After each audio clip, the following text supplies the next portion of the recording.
Okay, this is part 2 of areas of regular polygons and composite figures. This is page 139 in your notes. So I'm going to continue on a bunch of examples. So it says find the area of a regular polygon round to the nearest tenth. So once we can find the area of that one triangle, then we can multiply by 1, 2, 3, 4. 1, 2, 3, 4, 5. 1. See if we cut it like that. 1, 2, 3, 4. 1, 2, 3, 4. Okay, so there we go. So we find, and sometimes they do it in a different manner where they use the area formula down here. The area equals 1/2 the apothem times the perimeter. So we're going to do it that way. Then I'm going to show you down here a different way.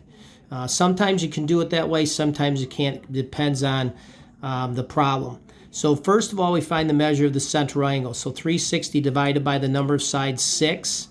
And that gives you 60 degrees for this central angle. So it splits the angle into 30 here, 30 and 30. So this is a 30, 60, 90 right triangle. The apothem BD is the height of the isosceles triangle here. It bisects angle ABC. So the measure of what we just talked about, DBC, is 30. It also bisects AC, so DC from here to here is 1.5 or half of 3.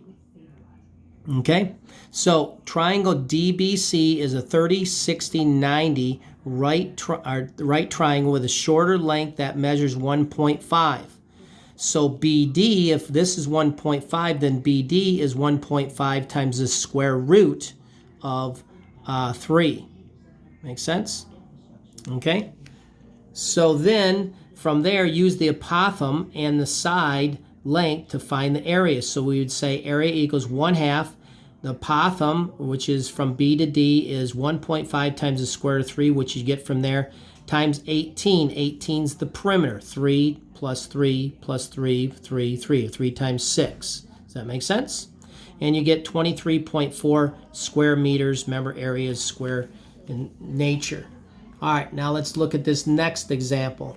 The next example is a regular pentagon, has 5 congruent central angles, so 365 divided by 5, okay, because the length, there's 5 sides, equals 72. The apothem, PS, from P to S, is the height of the isosceles triangle, this isosceles triangle. It bisects angle RPQ, and therefore RPS is half of that, or 36. Okay. Use trig ratios to find the side length and the apothem of the polygon. So if you'd go to sine of 36, which is this angle right here, is RS, the opposite side over the hypotenuse 10. So that's opposite over hypotenuse. So multiply both sides by 10, and you get 10 times the sine of 36, which is RS. Okay, which is this part right here. Okay, so cosine of 36 is PS over 10. Cosine because we're trying to find the apothem right here. So that's PS over 10, and you get 10 cosine of 36. Remember, cosine is adjacent over hypotenuse, All right, so 10 cosine of 36 equals PS.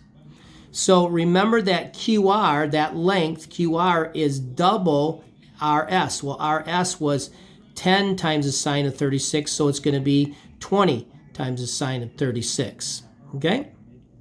So the pentagon's perimeter is 5 times 2 times 10 sine of 36, that's 20, or 10 times, 10 times, I'm saying that wrong, 10 times 10 times sine of 36, or 10 times 10 sine of 36, and the length of the apothem is 10 cosine of 36. So now we're going to multiply here.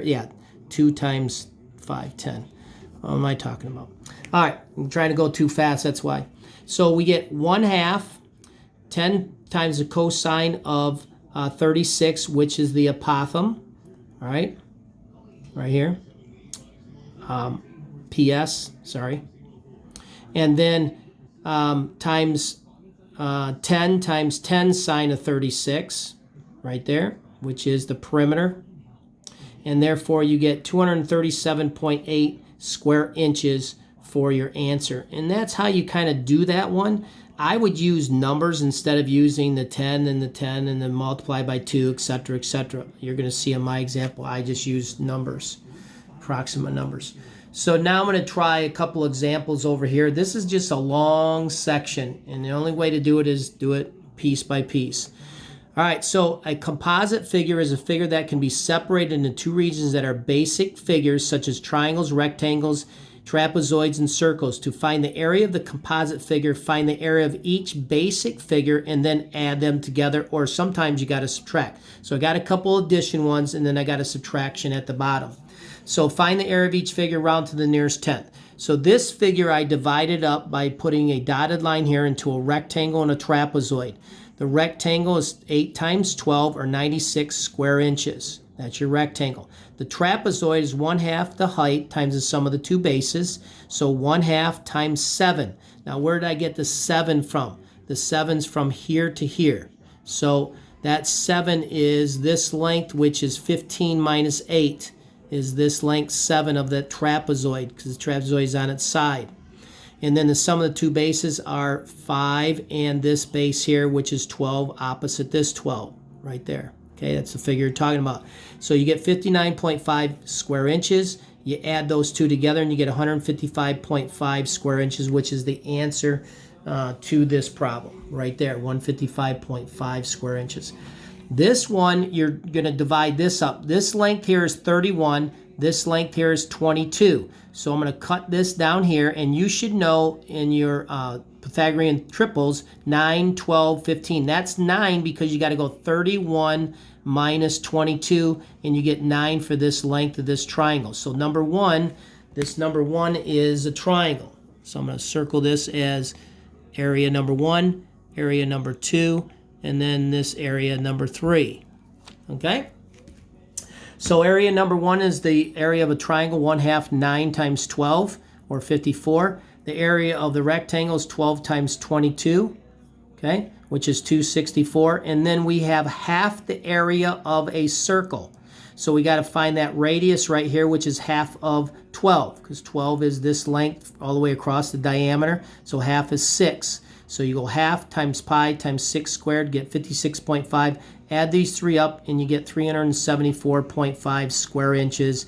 And that's how you find the composite area of that figure. One more to do real quick at the bottom. See if I can get this squared up. Okay, so this is a parallelogram. As you know, parallelograms area is 9 times 14, or the base times height right here. So 126. You're going to subtract this, what is that? Kite. It's a kite. How do you find the area of a kite? You knew from the last lesson, 1/2 the diameter times the diameter. So the diameter of the kite, which is this length, is 14. The diameter of this, or the diagonal, not diameter, diagonal times the diagonal. I'm going too fast. Diagonal times diagonal. So this diagonal is 9. This diagonal is this length here, 14. So 1/2 9 times 14 is 63. If we subtract those two, because we're going to take the whole perimeter, subtract out the kite, and then we get that area in blue. Okay? And you get 63 square inches. That's part 2.